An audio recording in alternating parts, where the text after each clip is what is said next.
walaupun hari ini sudah lebih baik, tapi indeks pencemaran udara masih sangat berbahaya. Betul, dan jarak pandangnya juga terbatas 50 ya, meter saja ya. 50 meter. Baik, ini masih terkait tentang kabut asap. Dari pantauan satelit Terra dan satelit Aqua hingga Selasa, terpantau 3.226 titik api di seluruh Indonesia. Titik api terbanyak masih didominasi di wilayah Kalimantan dan Sumatera. Seperti yang kita lihat di website NASA ini, titik api terbanyak berada di wilayah Kalimantan Tengah dengan 910 titik.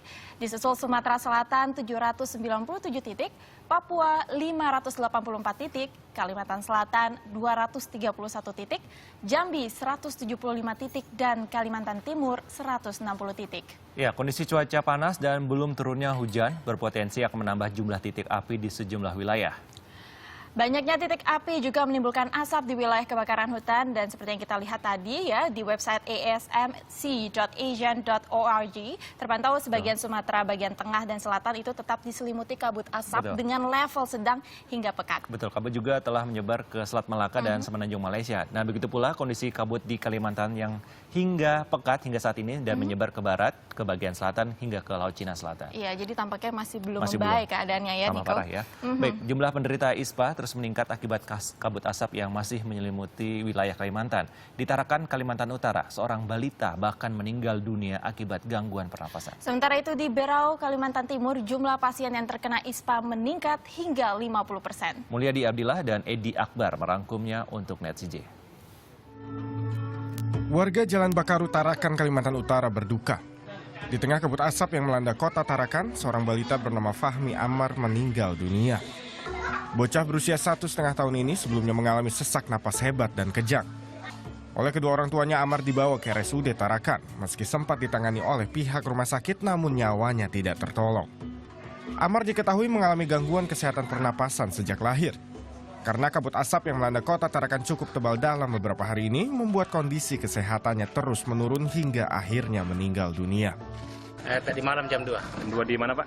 Di rumah sakit umum. Daerah umum, Pak ya? Nggak bisa. Oh, berarti si anak, Pak ya, kena asma memang awalnya? Kena asma memang dari awal. Memang pantangannya itu artinya jangan kena asap. Sementara itu, sejak kabut asap yang cukup tebal kembali melanda Tarakan dalam beberapa hari terakhir, jumlah penderita infeksi saluran pernapasan akut atau ISPA terus mengalami peningkatan. Di setiap puskesmas di kota Tarakan, para pasien yang berobat dan terserang ISPA meningkat hingga 100%.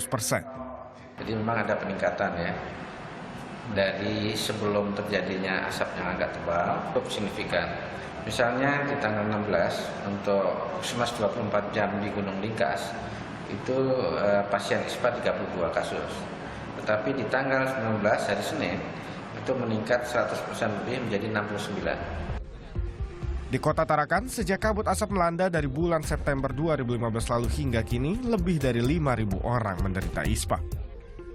Sementara itu di Rumah Sakit Abdul Rifai Berau, Kalimantan Timur, jumlah pasien yang terkena ISPA naik hingga 50%. Tim medis pun kewalahan menangani banyaknya pasien. Penderita ISPA kebanyakan adalah anak-anak dan lansia. Tidak bisa dipungkiri ya, karena ini asap kan lewat udara dan pasti dia akan menempati semua ruangan.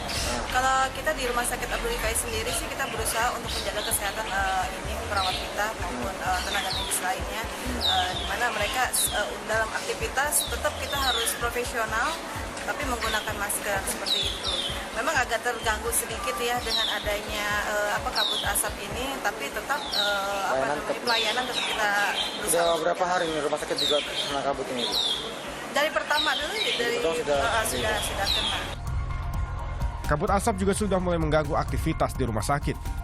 Pihak rumah sakit mengimbau seluruh pekerja di rumah sakit selalu menggunakan masker saat bertugas.